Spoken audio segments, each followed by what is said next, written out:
Hello friends, ಎಲ್ಲರೂ ಹೇಗಿದ್ದೀರಾ? Welcome back to my channel.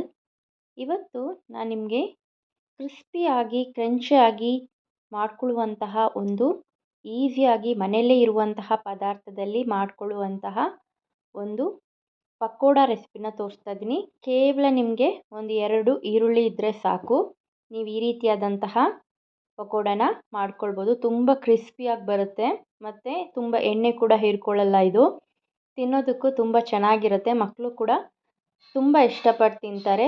Lunch ಬಾಕ್ಸ್ಗೂ ಕೂಡ ನೀವು ಇದನ್ನು ಹಾಕಿ ಕಳಿಸ್ಬೋದು.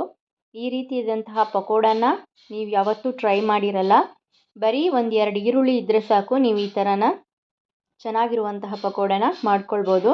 ಬನ್ನಿ ಹೇಗೆ ಮಾಡ್ಕೊಳ್ಳೋದು ಅಂತ ಮೊದಲಿಗೆ ತೋರಿಸ್ಕೊಡ್ತಾ ಇದ್ದೀನಿ. ಇಲ್ಲಿ ನಾನು ಒಂದು ಪಾತ್ರೆಯನ್ನು ತೊಗೊಂಡಿದ್ದೀನಿ. ಈ ಪಾತ್ರೆಗೆ ನಾನು ಈ ಕಡಲೆಯನ್ನು ಹಾಕ್ಕೊಳ್ತಾ ಇದ್ದೀನಿ. ಇದನ್ನು ನೀವು ಚೆನ್ನಾಗಿ ಹುರ್ಕೊಬೇಕಾಗತ್ತೆ. ಇದು ಆಪ್ಷನಲ್, ನೀವು ಬೇಕಂದರೆ ಹಾಕ್ಕೊಳ್ಬೋದು.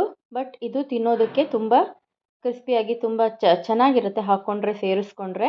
ಹಾಗಾಗಿ ತೋರಿಸ್ಕೊಡ್ತಾ ಇದ್ದೀನಿ. ನೋಡಿ, ಈ ಥರ ನೀವು ಇದನ್ನು ಫ್ರೈ ಮಾಡ್ಕೊಳ್ಬೇಕು ಮೊದಲಿಗೆ.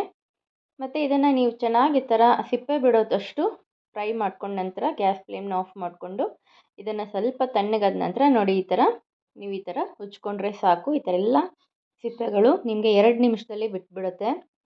ತುಂಬ ಕಡಿಮೆ ಸಮಯದಲ್ಲಿ ನೀವು ಇದನ್ನು ಮಾಡ್ಕೊಳ್ಬೋದು. ನೋಡಿ ಈಗ ಯಾವ ರೀತಿಯಾಗಿ ಕಡಲೆ ರೆಡಿಯಾಗಿದೆ ಅಂತ. ಇದನ್ನು ನಾವು ಸೈಡಲ್ಲಿ ಇಟ್ಕೊಳ್ಳೋಣ. ಮತ್ತು ಇದನ್ನು ನಾವು ಸ್ವಲ್ಪ ಹೀಗೆ ಬೇಕಾದರೂ ನೀವು ಹಾಕ್ಕೊಳ್ಬೋದು, ಅಥವಾ ನಾನು ಸ್ವಲ್ಪ ಪುಡಿ ಮಾಡಿ ಹಾಕ್ಕೊಳ್ತೀನಿ ಅಂತಹ ಅಂದರೆ ಮಿಕ್ಸಿಗೇನು ಹಾಕ್ಕೊಳ್ಳೋದು ಬೇಕಾಗಲ್ಲ. ಈ ಥರ ನೀವು ಏನಾದರೂ ಕುಟ್ಟಾಣಿ ಇದ್ದರೆ ನಿಮ್ಮ ಮನೆಯಲ್ಲಿ ಈ ಥರ ನೀವು ಚೆನ್ನಾಗಿ ಕುಟ್ಕೋಬೋದು. ನೋಡಿ, ಈ ಥರ ಒಂದು 2 ಪೀಸ್ ಆದರೆ ಸಾಕು ಇದು ಎಲ್ಲದರಲ್ಲೂ. ಇವಾಗ ಅದನ್ನು ಸೈಡಲ್ಲಿ ಇಟ್ಕೊಳ್ಳೋಣ. ಈಗ ನೋಡಿ, ನಾನಿಲ್ಲಿ ಒಂದು ದೊಡ್ಡ ಈರುಳ್ಳಿ 2 ಕಟ್ ಮಾಡಿ ಇಟ್ಕೊಂಡಿದ್ದೀನಿ. ಅದು ತಿನ್ನಾಗಿ ಸ್ಲೈಸ್ ಮಾಡಿ ಇಟ್ಕೊಂಡಿದ್ದೀನಿ. ಇದನ್ನು ನೀವು ಸ್ವಲ್ಪ 1 ಟೀ ಸ್ಪೂನ್ ಆಗುವಷ್ಟು ಉಪ್ಪು ಬೇಕಾಗುತ್ತೆ 2 ಈರುಳ್ಳಿಗೆ. ಇದನ್ನು ನೀವು ಚೆನ್ನಾಗಿ ಈ ಥರ ಗಟ್ಟಿಯಾಗಿ ಈ ಥರ ಒತ್ಕೋಬೇಕಾಗತ್ತೆ, ಈ ಥರ ಬಿಡಿಸ್ಕೋಬೇಕು.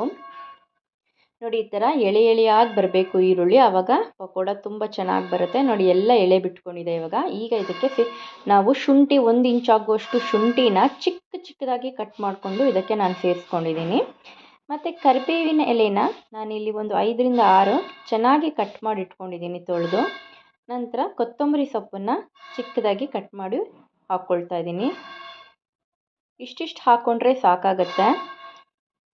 ಮತ್ತು ನಾನಿಲ್ಲಿ ಒಂದು ಹಸಿಮೆಣಸಿನ್ಕಾಯನ್ನು ಒಂದು 2 ರಿಂದ 3 ಹಸಿಮೆಣಸನ್ನು ಕೂಡ ಚಿಕ್ಕದಾಗಿ ನಾನು ಕಟ್ ಮಾಡಿ ಇಟ್ಕೊಂಡಿದ್ದೀನಿ. ನಾನಿಲ್ಲಿ ನಾನು ಇದಕ್ಕೆ ಬೇಕಾಗುವಂಥ ಪದಾರ್ಥ ಈಗ ಮೊದಲಿಗೆ ಕಡಲೆ ಹಿಟ್ಟನ್ನು ನಾನು ಸೇರಿಸ್ಕೊಳ್ತಾ ಇದ್ದೀನಿ. ಕಡಲೆ ಹಿಟ್ಟು ಬಂದು 1 ಕಪ್ ಆಗುವಷ್ಟು ಕಡಲೆ ಹಿಟ್ಟನ್ನು ನಾನು ಸೇರಿಸ್ಕೊಳ್ತಾ ಇದ್ದೀನಿ.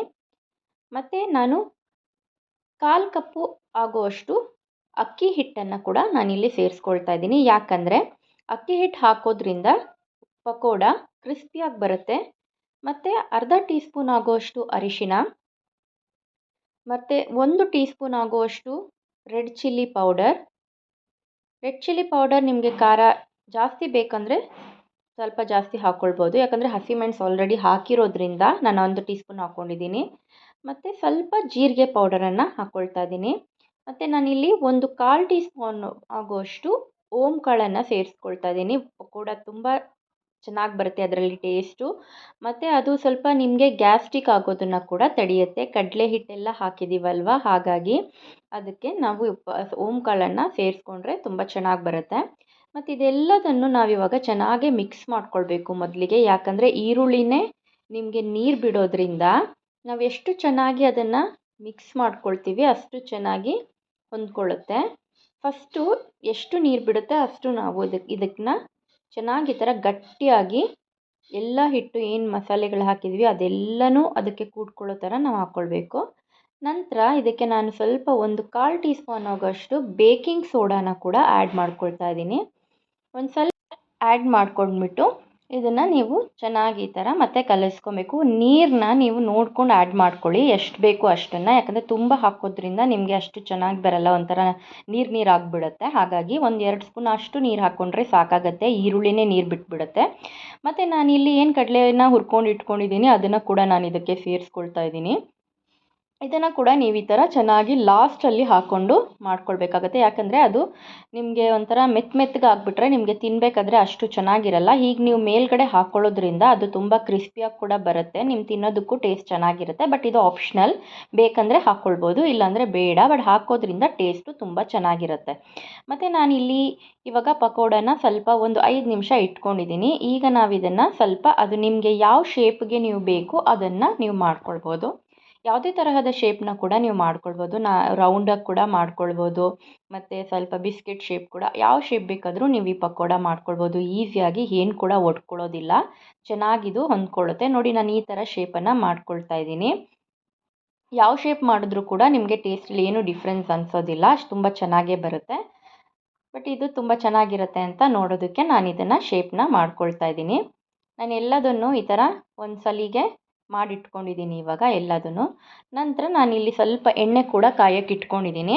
ಎಣ್ಣೆ ಸ್ವಲ್ಪ ಬಿಸಿಯಾದ ನಂತರನೇ, ತುಂಬ ಕುದಿಯೋದೇನು ಬೇಕಾಗಲ್ಲ, ಸ್ವಲ್ಪ ಬಿಸಿಯಾದ ನಂತರ ನೀವು ಇದನ್ನು ಹಾಕ್ಕೊಳ್ಬೇಕು, ಡೀಪ್ ಫ್ರೈ ಮಾಡ್ಕೊಳ್ಬೇಕಾಗತ್ತೆ. ಬಹಳ ಬೇಗನೆ ಇದು ಬೆಂದ್ಕೊಂಡ್ಬಿಡುತ್ತೆ. ಮತ್ತು ಎಣ್ಣೆ ಕೂಡ ನೀವು ಸ್ವಲ್ಪನೂ ಹೀರ್ಕೊಳ್ಳೋದಿಲ್ಲ, ಬೇರೆ ಪಕೋಡೋ ಥರ ತುಂಬ ಟೇಸ್ಟಿಯಾಗಿ ಕೂಡ ಬರುತ್ತೆ. ಮಕ್ಕಳು ಕೂಡ ತುಂಬ ಇಷ್ಟಪಟ್ಟು ತಿಂತಾರೆ. ಇದನ್ನ ಒಂದು ಸಲ ಟ್ರೈ ಮಾಡಿ ನೋಡಿ ನೀವು ಒಂದು ಸಲ ಮನೇಲಿ. ಮತ್ತು ಏನಾದರೂ ಮಕ್ಕಳು ಸ್ನ್ಯಾಕ್ಸ್ಗೆ ಹಾಕ್ಕೊಡ್ಬೇಕು ಅಂದಾಗ ಕೂಡ ತುಂಬ ಈಸಿಯಾಗಿ ಮಾಡಿಕೊಳ್ಳುವಂತಹ ರೆಸಿಪಿ ಇದು. ಈ ರೆಸಿಪಿ ನಿಮಗೆ ಇಷ್ಟ ಆಗುತ್ತೆ, ನೀವು ಟ್ರೈ ಮಾಡಿ ನೋಡಿ. ಮತ್ತು ತುಂಬ ಹೆಲ್ತಿಯಾಗಿ ಕೂಡ ಇದೆ, ಎಣ್ಣೆ ಕೂಡ ಜಾಸ್ತಿ ಇದು ಹೀರ್ಕೊಳ್ಳೋದಿಲ್ಲ. ಹಾಗಾಗಿ ನೋಡಿ, ಈ ಥರ ನೀವು ಇದನ್ನು ಫ್ರೈ ಮಾಡ್ಕೊಳ್ಬೇಕು. ಎಲ್ಲ ಕಡೆ ನೀವು ಇದನ್ನು ಒಂದು 5 ನಿಮಿಷ ಫ್ರೈ ಮಾಡಿಕೊಂಡ್ರೆ, 5ರಿಂದ 6 ನಿಮಿಷ ಫ್ರೈ ಮಾಡ್ಕೊಳ್ಬೇಕಾಗತ್ತೆ. ನೋಡಿ, ಈ ಥರ ಬ್ರೌನ್ ಆದ ನಂತರನೇ ನೀವು ಇದನ್ನು ತಗೊಳ್ಬೇಕು. ಆವಾಗ ಅದು ಕ್ರಿಸ್ಪಿಯಾಗಿ ಬಂದಿದೆ, ಒಳಗೆ ಕೂಡ ತುಂಬ ಚೆನ್ನಾಗಿ ಬೆಂದ್ಕೊಂಡಿರುತ್ತೆ. ನೋಡಿ ಹೇಗಾಗಿದೆ ಅಂತ, ತುಂಬ ಚೆನ್ನಾಗಿ ಆಗಿದೆ ಅಲ್ವಾ? ಮತ್ತು ತಿನ್ನೋದಕ್ಕೂ ಕೂಡ ಅಷ್ಟೇ ರುಚಿಯಾಗಿ ಬರುವಂತಹ ರೆಸಿಪಿ ಇದು. ನಾನು ನನ್ನ ಹೊಸ ಚಾನಲ್ ಇವಾಗ ನಾನು ಶುರು ಮಾಡಿದ್ದೀನಿ. ಇದರಲ್ಲಿ ನಾನು ಎಲ್ಲ ತರಹದ ಅಡುಗೆಗಳನ್ನು ಕೂಡ ಹಾಕ್ತಾಯಿದ್ದೀನಿ.